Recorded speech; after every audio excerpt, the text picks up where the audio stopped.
Greetings and welcome to Mount Olympus. I am Hercules Invictus, and today I'm proud to bring you the Diana Montford Show. Greetings, Diana.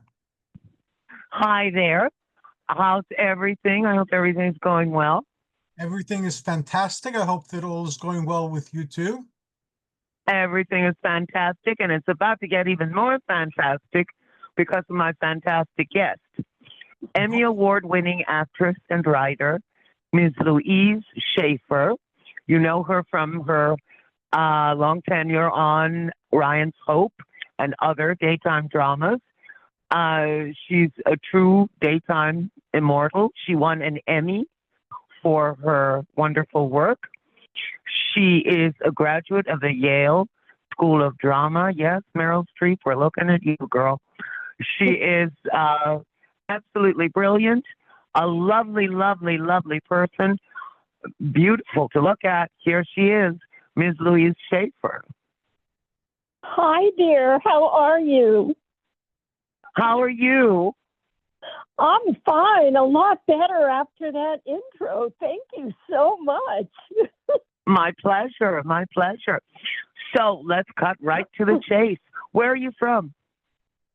Well, a small town outside New Haven, Connecticut. It's called Woodbridge. And did you always want to be an actress? Well, I started playing around with it about the age of 3 when I recited the night before Christmas for my nursery school and got some applause. But I didn't make a serious career commitment until the age of 12. Oh, a late bloomer, I see. Okay. Yes, absolutely. And, yeah. So what did you do to bring your dream to fruition? How did you go from being a sweet kid to being a professional working actress?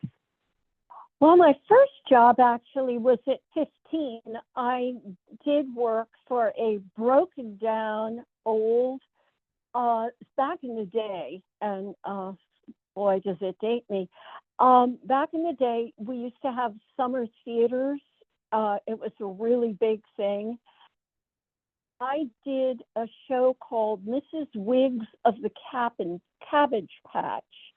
I've seen the film with Zazu Pitts. Really? There's a film? Yes, yes, it stars Zazu Pitts. You can look it up. I should certainly do that. I played, I believe, America. I'm not sure.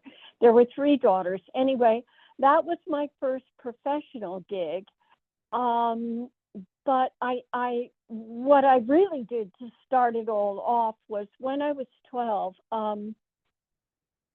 I had a slightly, and I'm sure you can relate to this, I know you can, I had a slightly Edwardian father.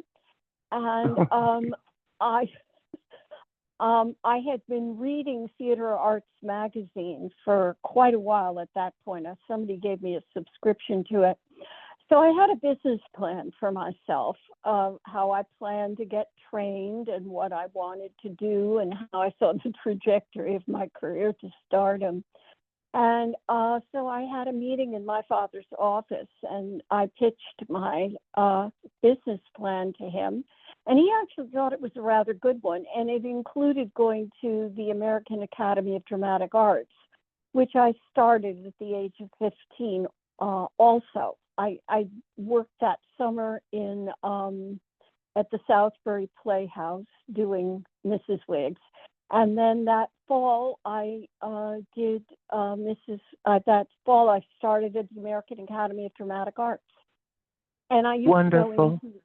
I used to go into Yale all the time as soon as I could drive.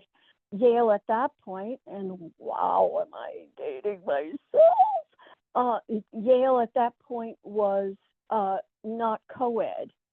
So the Yale Dramat, which was the drama club, needed women to play parts, townies, as we were called. And I started doing shows at the Yale Dramat there. Well, that's just wonderful, and that's amazing. And what a brilliant child you were to get all that, going. I mean, that's brilliant.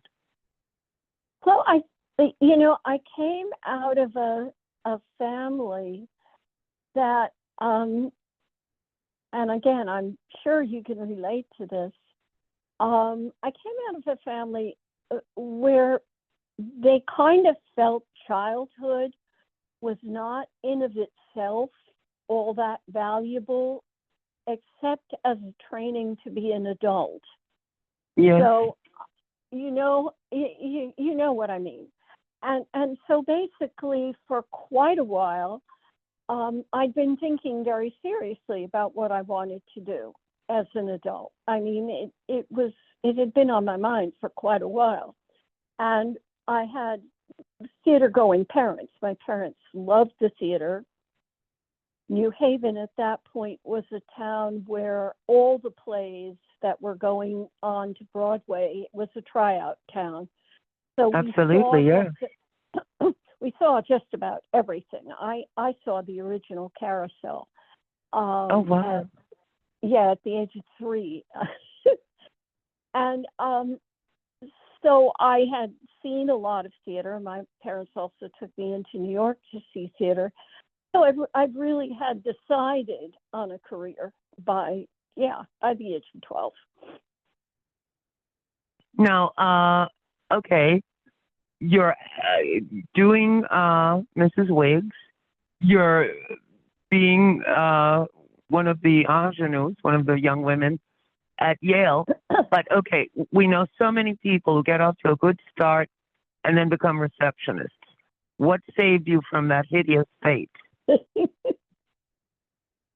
Wow. Okay.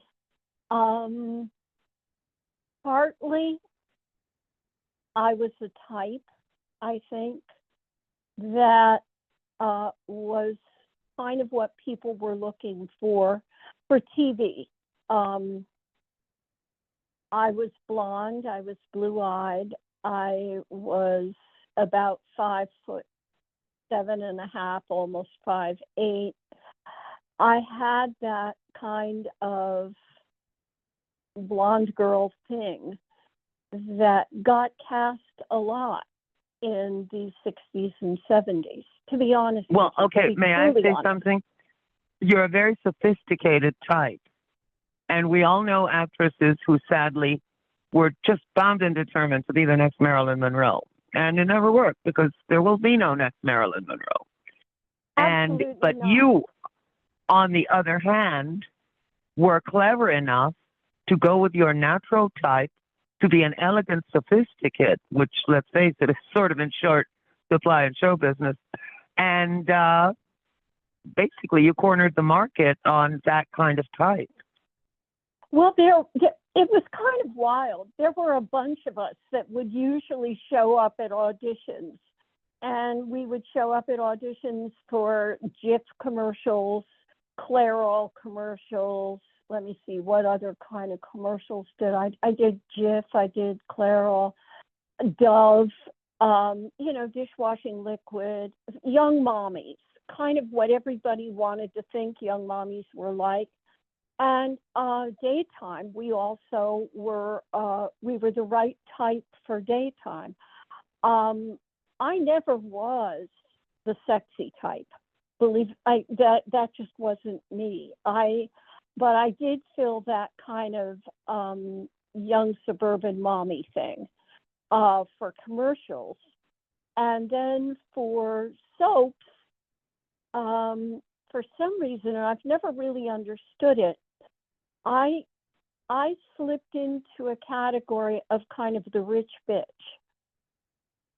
That was kind of the Louise Shaffer thing. It was the kind of wealthy, mean girl. Well, in soap, logic, the wealthy, elegant, sophisticate is always the mean girl. She's never the heroine. That's always the sweet, plucky gal from the wrong side of the track. Thank you. You just explained to me. I always wondered why I got to play the bad guy. I mean, not that I minded, because they're by far the more fun played parts, or at least I've always thought they were.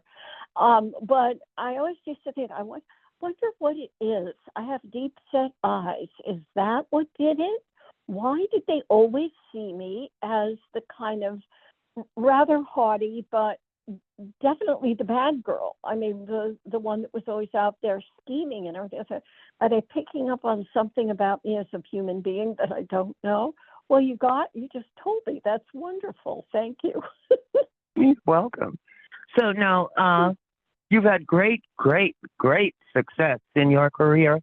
You've won an Emmy. Yes. You are a highly respected actress. You have become a writer. You've written 2 books already. You have another one coming out soon. You well, why don't you take us to backtrack here? Why don't you take us through a typical day on a soap? Okay, you get there in the morning, freshly washed hair, no makeup. Take us from there. What time do you get there? Well, you usually used to get there around 7 o'clock in the morning. This was back before. Okay, when I started when my first show was Search for Tomorrow, and it was not live, but it had just gone to Kinescope. It was 15 minutes. So what that meant, but back in those days, because of course, look, daytime was for the women, right? The little ladies at home. So we were quick and dirty, and we were basically done on the cheap. So what that meant was we shared a studio. It was over on 57th near the river. And we only had 15 minutes to do our show. And then we lost the machines because they went to the next show, the cameras and the booms and everything. So it was kind of like being live. We weren't actually live, we were taped, but basically anything that went wrong, I mean, the set could fall on your head. You still had to continue playing the scene. You could go up. They would give you, while you were on the floor, if the scene was running long, they'd give you the speed up signal from the stage manager, and you'd start running like hell to talk faster, hush, hush. If it was going short, he'd give you the stretch, and all of a sudden you'd be taking a lot of thoughtful, sensitive pauses and trying, to fill the time. So in the morning, you'd get there, and if you're me, you'd really be a mess. And you'd show up and you do your first rehearsal where you would get your blocking. And because it was 3-camera technique, which is basically the way sitcoms are filmed, we did not have, the camera doing a close-up and then they reset everything and you do your long shot. And then you do any over-the-shoulder bust shots, things like that. We played the scene through, and we had to hit a certain mark because the cameras there were 3 cameras, and they would move around, but you had to make the shot happen. So you'd get your blocking, and that was terribly important. So you had to be wide awake in order to get that.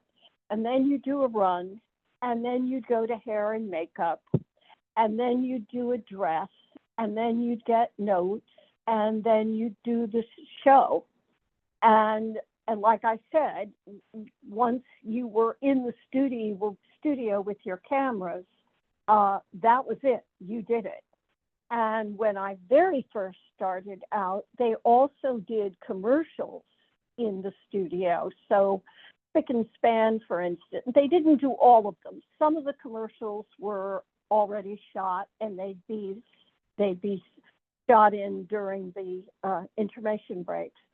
But for some of them were actually shot live in the studio. One was Spick and Span, used to come in with the two models, and one would do the floor and not get it clean, and the other would do the floor next to it and get it clean.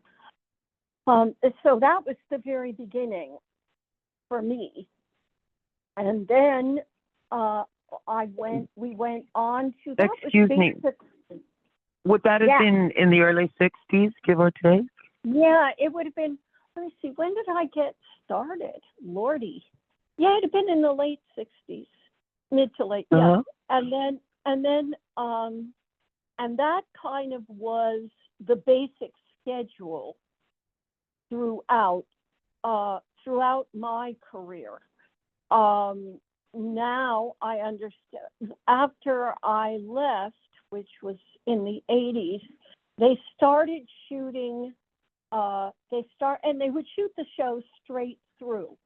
So if you were in scene one, you would shoot your scene, and then you would stay in your set quietly, and then they'd shoot in another set, and then they'd shoot in another set, and then it would be your act 3, act 2 again, and they'd come back to you, and they'd shoot your scene, and then they'd shoot the other scene, and then so they'd have 3 or 4 sets in the studio. Am I making any sense at all here? Yes, absolutely. And Okay. I remember there was organ music all the time, which was interesting, Yeah. you know. I don't know. I don't remember if that ever got piped into the studio or not. I wasn't aware of it. It was, I think that was, but yeah, oh sure, there was the organ music during the, that would send you into the breaks. Mm-hmm. But we would shoot the whole show through. By the time I left, they were shooting set by set.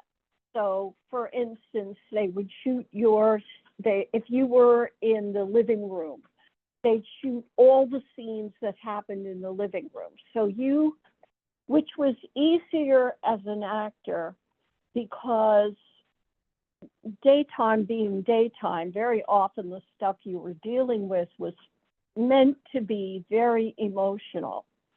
Mm-hmm. So in the beginning that I'm talking about now, you'd shoot your scene, and then you'd have to hang on to all of that while 2 more scenes shot, and then they'd come back to you, and it'd be a pickup, and you'd have to still be where you had been at the end of your scene, maybe 5-6 minutes ago,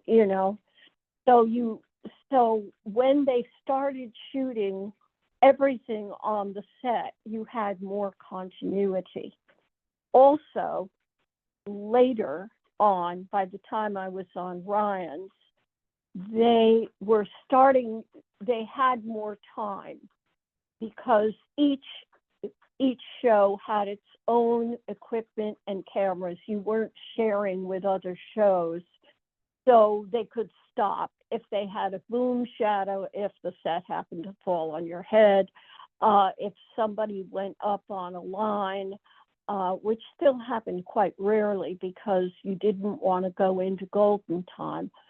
But there were more stops and starts, which I always hated, because it destroyed my momentum, and I really didn't like that. I did Edge of Night before I did Ryan's, and Edge was still shot live when I did it, which was heaven. I loved that. That gave it a lot of energy and excitement. By shot live, you mean still on film or tape, but straight through, no cuts, no breaks? No, actually, Edge of Night, before it went to ABC, so it was 70s. on CBS, wasn't it, before that? It was on CBS, and it went to ABC.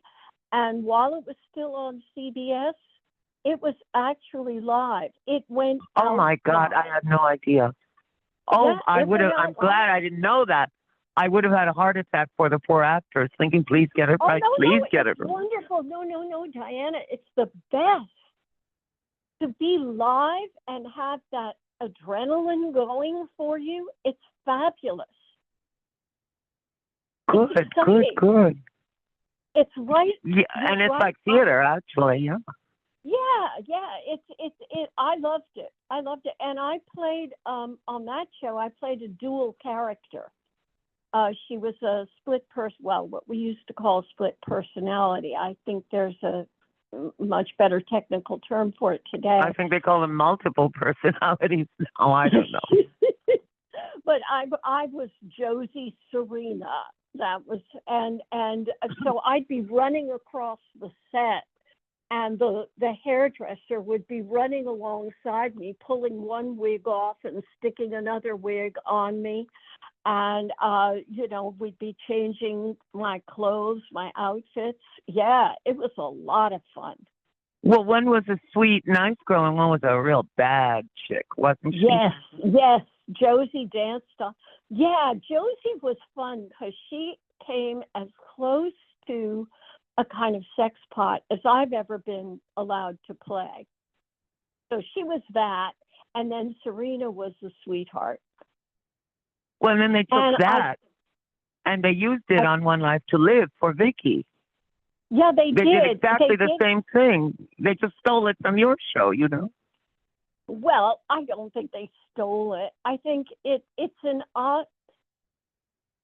First of all, we both know, there's like only 7 stories ever told. And look, so long as your fiance isn't lost in the Amazon for 5 years because the actor wanted too much money and then he's back and it's a different actor. Exactly.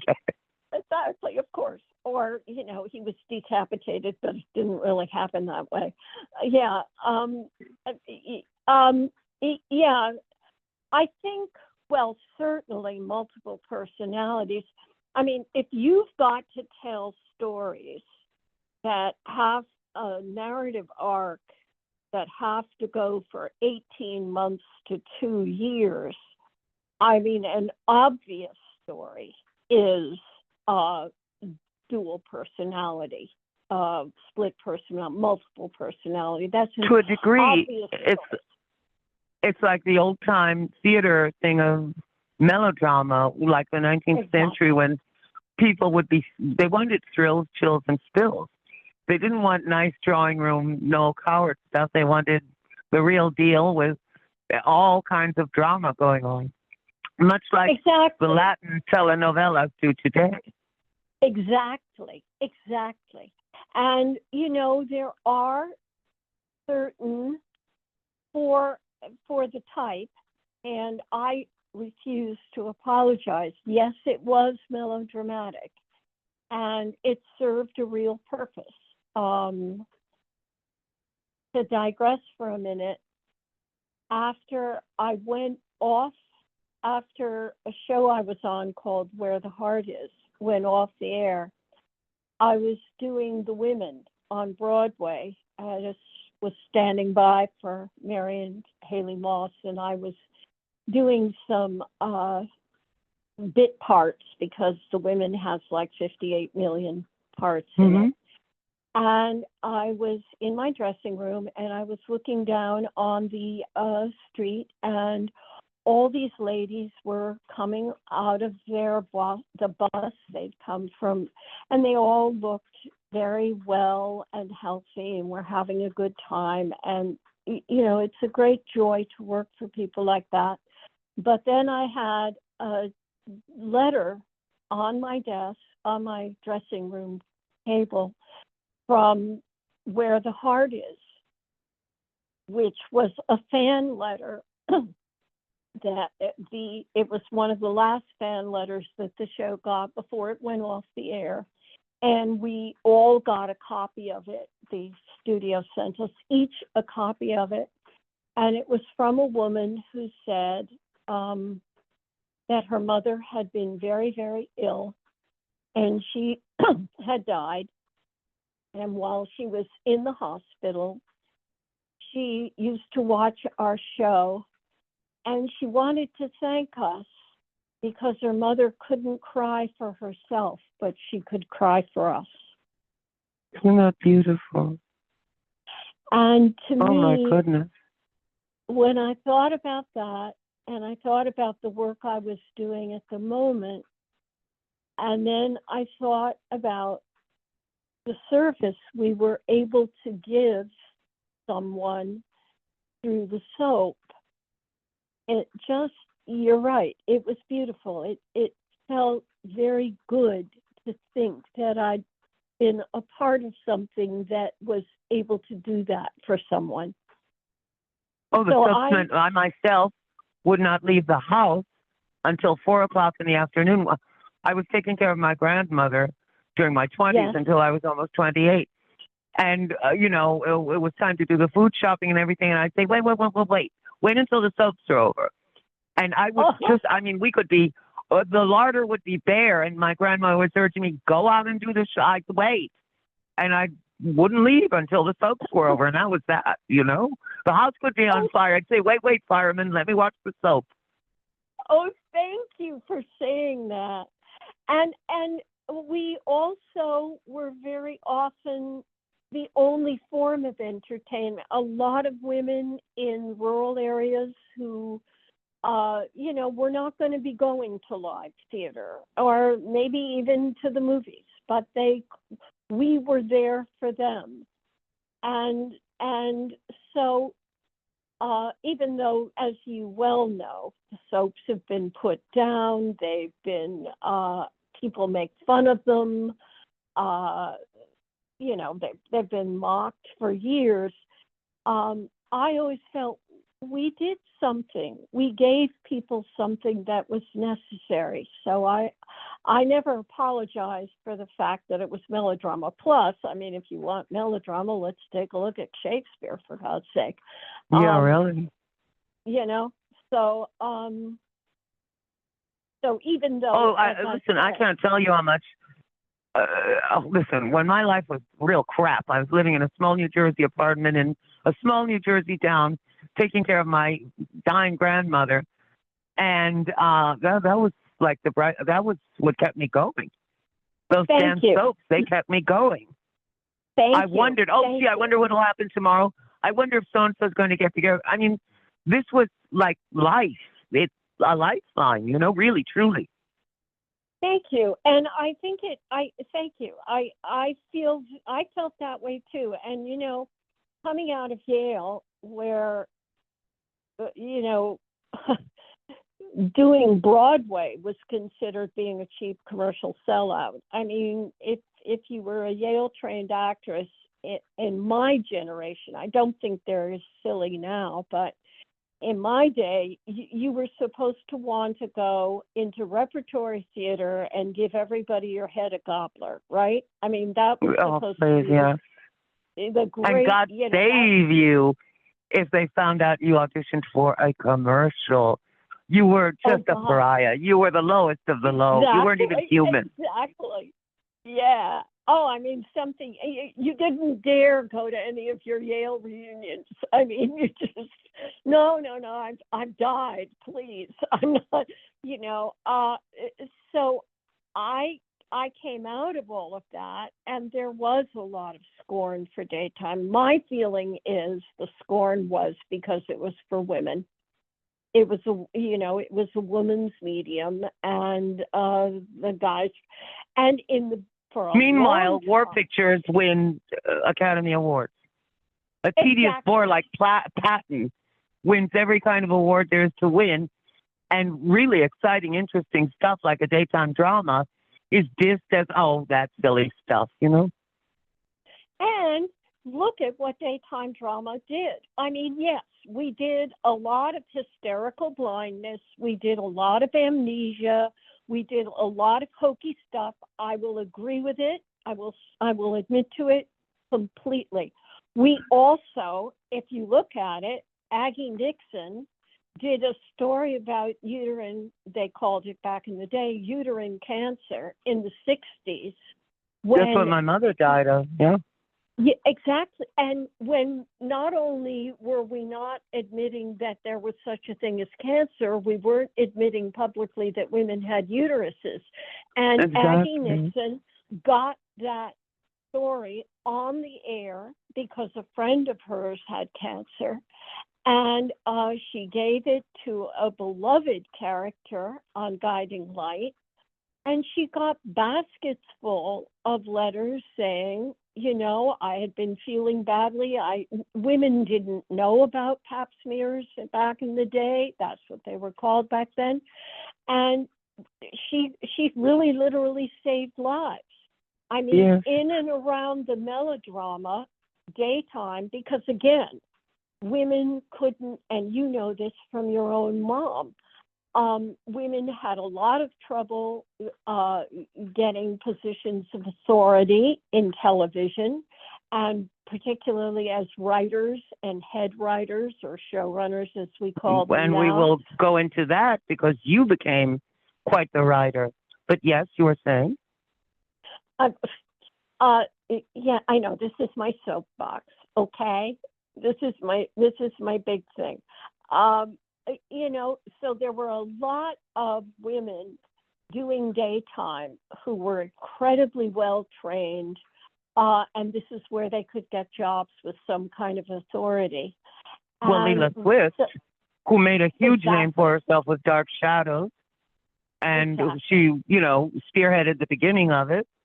And it was the only place for New York-based actors to have a steady paycheck. Broadway shows closed. Off-Broadway doesn't pay much. But with a soap, you could buy a house, have kids if you wanted them, you know, have a life. Yes, you could have an actual life, exactly. And you could also pay for your theater habit.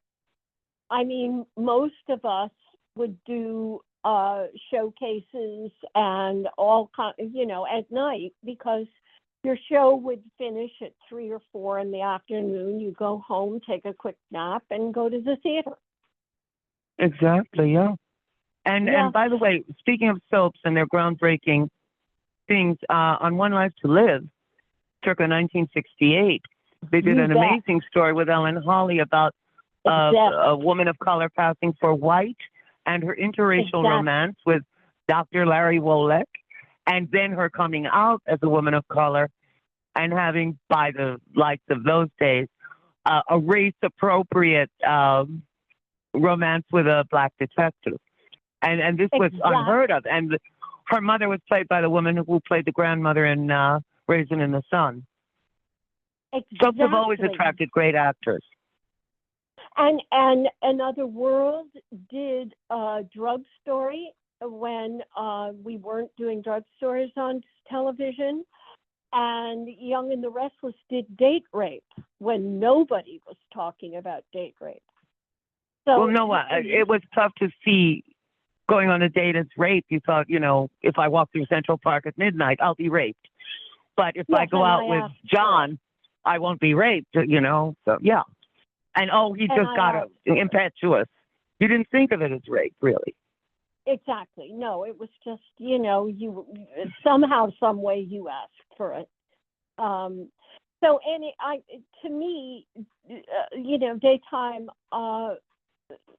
did an awful lot of breakthrough stuff, and they got away with it because my theory is that they got away with doing a lot of that stuff because people weren't really paying that much attention because it was for the little ladies at home.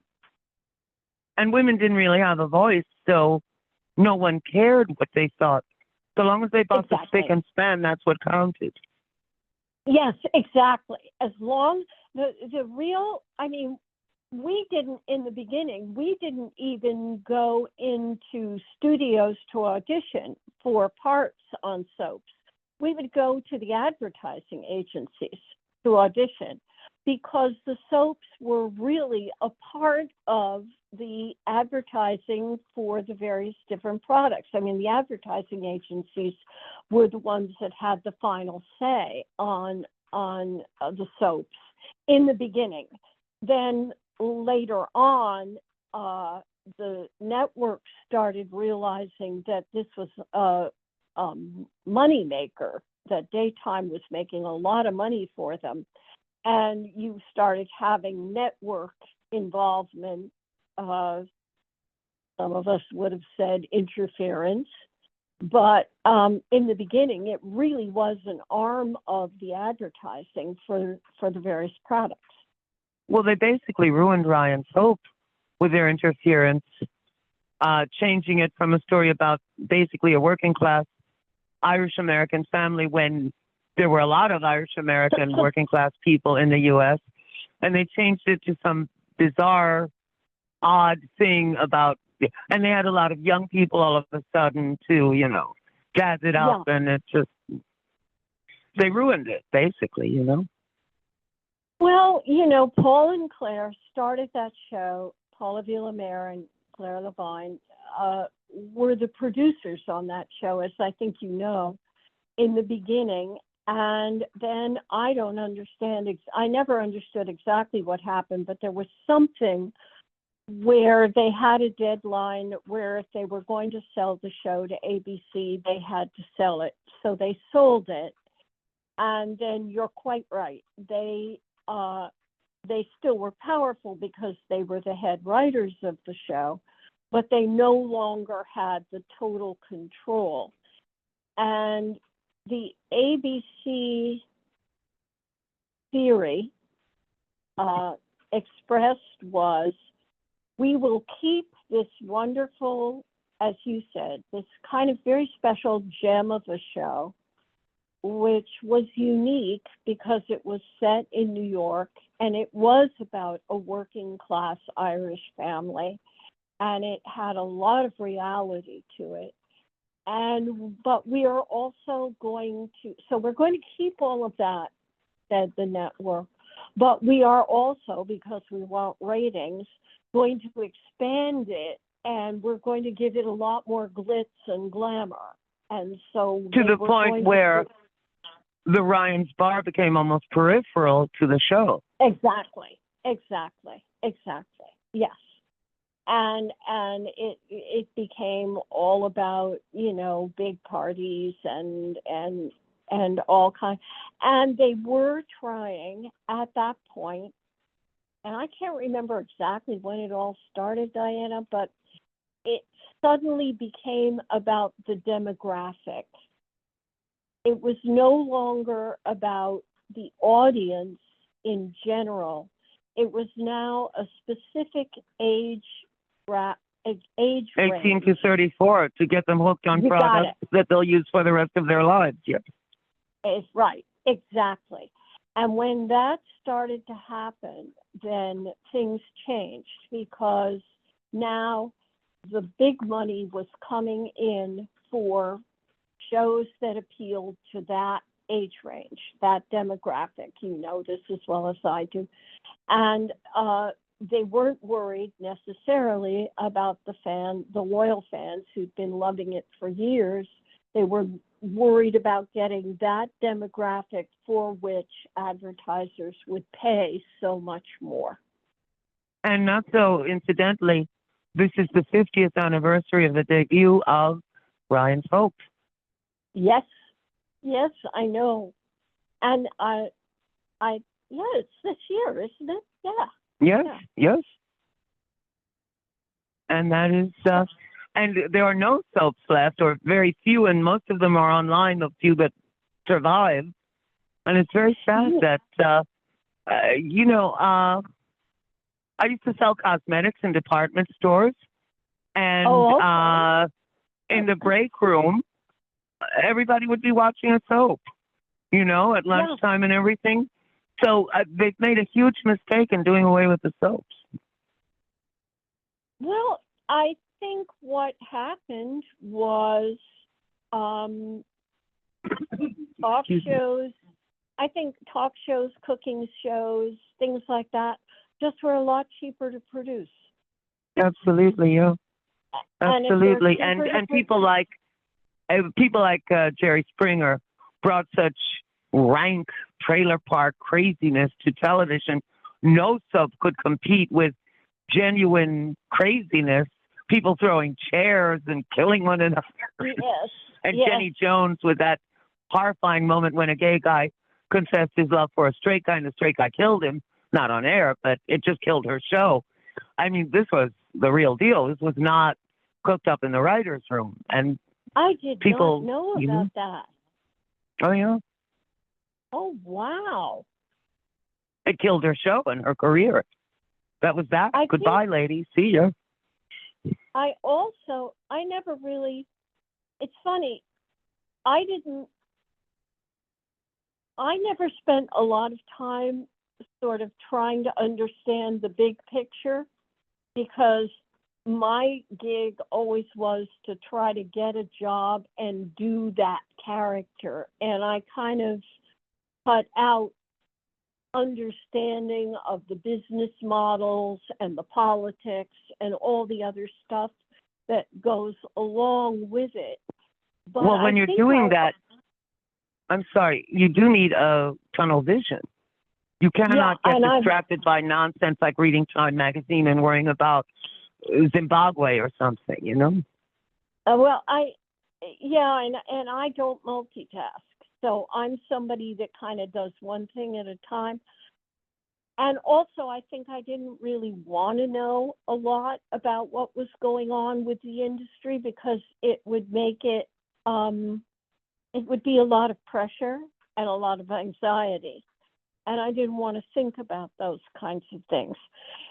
That having been said, I do believe that what I've heard over the years, that one of the big things that killed daytime was the O.J. Simpson trial, because it went on during the day, and a lot of the shows would be canceled for the day or not shown because they were showing the O.J. Simpson trial. And it was this, again, as you said, with an awful lot of the reality TV shows, it was more riveting than anything we could have done in daytime. Have you ever heard that? I've never heard that until tonight, but it certainly makes sense. Well, yes, but years ago there was a show on called Divorce Court. It was a scripted show, but I used to watch that, and I knew they were actors, of course, but it was fascinating to see that. This goes back 60-something years, but it was very interesting. You know, why? Of course, it was always the woman's fault. She didn't clean the floor, wax the yellow buildup, her marriage is over. That's it, you know. But still, you know, it was interesting, you know. So that was sort of a reality show in embryo. Yeah. And again, you do have to be aware that, you know, daytime, which had started out in the beginning being the quick and dirty and the cheapest of the, you know, way back in the early days, it was super cheap. They, you know, they didn't. Yeah, you do your own makeup, you do your own hair, your own kiddo. Yeah, that's it. But by the end, when they started canceling daytime shows, you know, the sets were somewhere in New Jersey. They had to be brought in. It was a big thing with crews in the middle of the night. There were huge wardrobes. There were large casts. There were big writing staffs. And if you put on a cooking show or even The View or something like that, it was a much cheaper thing to produce. You had you had the one set, it never moved. You had, you had hair and makeup and 4 people who were extraordinarily well paid, but you didn't have a cast of 50 that were being well paid. So daytime. And you got topical guests, the flash in the pan guests who made the news and then went bye-bye. Yes. And you could also, the networks could use them to promote their nighttime stuff. They could bring, you could promote whatever you wanted to promote on these shows. And here's Tom Selleck to tell us about his new series. Yeah. Exactly. So it became, again, a much more practical bottom line, even though there was a big, even when the show and when the soaps went off, they still had a huge fan base, but it was just smarter business wise to do the shows that were easier to produce, cheaper to produce. And as you just said, you could do a lot more product placement and promote whatever the hell you wanted to promote on those shows, which you couldn't on a soap. And also, now, you ultimately segued from being an actress to being a writer Yeah. on the soaps. And that was certainly something that, you know, you could always have done that because there were always women writers on soaps. I mean, dating back Yes, to early exactly. radio, there was always a place for women on the soaps as writers, as everything. Yes, exactly. I'd always liked writing. But basically I got aged out. I won my Emmy, and I think 6 months later I was fired. And there were a lot of reasons why I was fired. One of them was that the producer wanted to bring in a friend of his who was my age. I was at that point in my mid-40s. And he wanted to bring in his friend who was also a blonde kind of diva of a certain age. And as somebody said to me, I can't remember who right now, well, there just isn't room on a show like this for two over-the-hill divas. So Ooh. I got fired. Yeah, it was fun. Oh my God. A producer once told me I was over the hill when I was 27, believe it or not. Well, I started being told to lie about my age when I was 32. I was told, there was in LA, I was told, you know, where somebody with no soul told me to start pretending to be 26. Never admit you're over 30. For women, men, fine. I mean, oh, yeah, men, please. A man can be, Clint Eastwood could get a leading role today as a romantic lead if he wanted one. Oh, exactly. And when I left the show, guys that had been playing my love interest when I went on the show were now playing love interests of girls that were in their, you know, were young enough to be my daughters. And my only hope was that somebody would cast me as the grandma who sat around and said, "Tell me your troubles, dear," so that we could get the recap done. Right. Yeah. It's outrageous. So anyway, the sexism and the ageism is just outrageous. Oh. To this day, it is. Is it still? I keep hoping it's better for women today, but. Better, but marginally. I think the golden age of the mature woman was the 80s with Joan Collins, Linda Evans, Diane Carroll, Michelle Lee, you know, Jane Wyman and Lana Turner, all being on prime time and all being considered beautiful and sexy. Because, well, maybe not Jane Wyman, but anyway, you know. But I think now it's about these blue jean babies and, you know, all this stuff. But even with that, you named quite a few. But even with that, because I got kind of aged out in the 80s in daytime. And what was happening in daytime was an awful lot of women who had nighttime.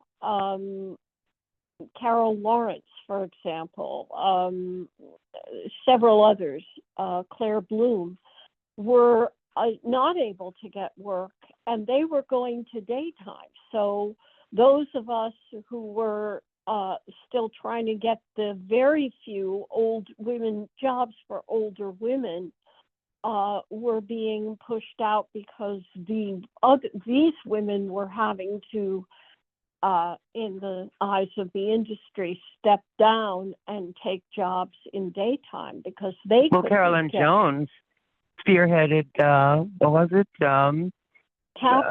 Santa Barbara or something, yeah. Well, if you remember, in the 60s, Ann Sheridan and Joan Bennett both, quote unquote, took a step down and were on daytime soaps. Yes, I remember that vaguely. But it's so, for me, I just, I was aged out.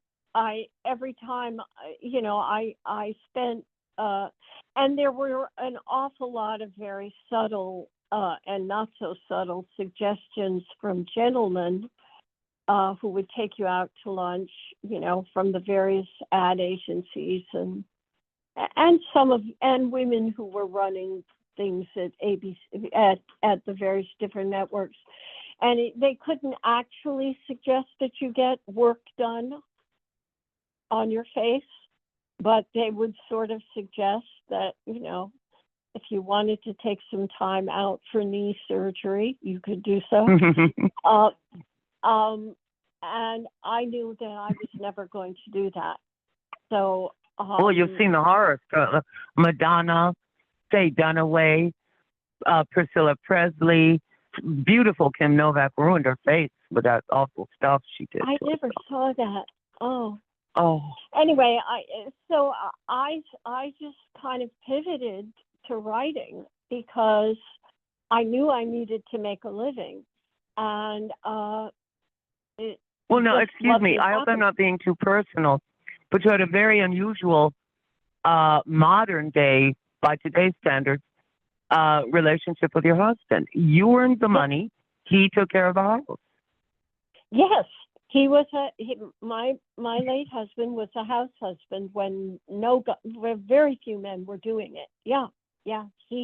That was our arrangement.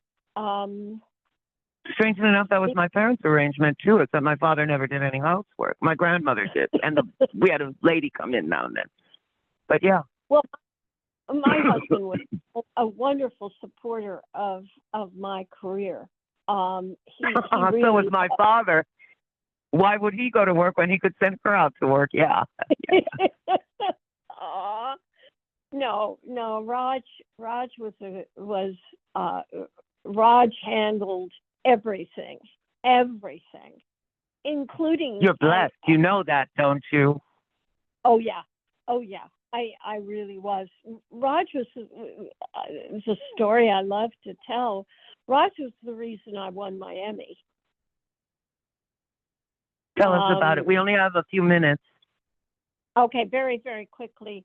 I had always had a weight problem. I was always on weight warnings and being told I was too fat. And you had to pick a reel in order when you would get nominated. You had to pick scenes from the show and show it. Blah.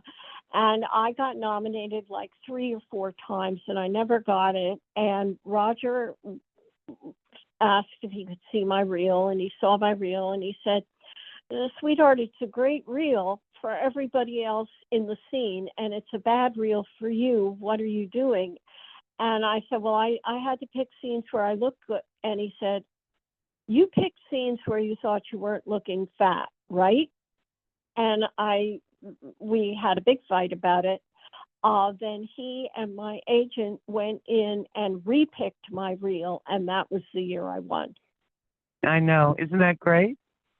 Yeah. Think on a Magnani, you just bite the bullet and think on a Magnani, Yeah. No, but Raj and I had a role reversal marriage, really. Yeah. That's great. You are blessed. You are kissed by the gods to have that kind of marriage. You know that. Even today, it would be amazing. Yeah, it was very special. But it was the only way I could ever have been married. I mean, if you wanted, there was no way I could be a homemaker. There was no way I could run a household. My mother was exactly the same way you are. Exactly. When 20th almost died in the early 60s, she was out of work for a year. We tried making Duncan Hines cakes and other stupid housewife stuff. Drove us both nuts. It was awful. Yes. Yeah, one time my mother-in-law came and for a visit and asked me where my dish towels were, and I said, "I haven't got a clue. Please ask your son." I'm sure she appreciated that, yes. Oh, she did. Anyway, can people contact you? Sure. Yes, actually, I'm going to I don't have a website up yet. but I will excitingly soon because I'm in the process of getting my new book published. And as soon as I have that website up, they can get in touch with me there. And Louise is going to be, we're going to be shooting on August 5th, and I don't know exactly when it will be shown, but she's going to be on my television show in 2 Yes. weeks. And when her book comes out, she will be back to tell us all about her wonderful book. And she can come back Thank you, anytime she likes darling. because she's wonderful. Oh, this is wonderful. You are such a wonderful host. This is lovely. That is high praise indeed, and I will have it carved on my tombstone. Thank you. Louise Shaffer said I was a great host. That'll be on my tombstone. But anyway, Oh, but thank you, darling.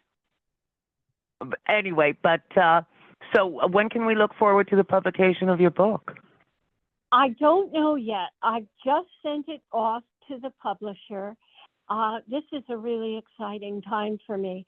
We're starting to work in the next couple of weeks, so it'll be excitingly soon. As you know, I've published 7 books already, but this is a brand new departure for me, and I'm really, really excited about it because it's a whole new kind of writing for me. And I think that's wonderful, and I cannot wait. And if you watch the Diana Montfort show, you can see Louise Shaffer making regular appearances on it. I keep wanting to say Louise Fletcher. I don't know why. Louise Shaffer That's okay. making regular appearances from time to time. And anyway, I'm Diana Montfort. This has been the Diana Montfort Show podcast. My guest has been the brilliant Emmy-winning award actress, Emmy award-winning actress, a little dyslexia there, Emmy award-winning actress, Louise Shaffer, and we are on the third Saturday of every month from 9 to 10 New York time. Please listen to us, and God willing, I will see you next month. And that's that. Love you a lot, and see you next time.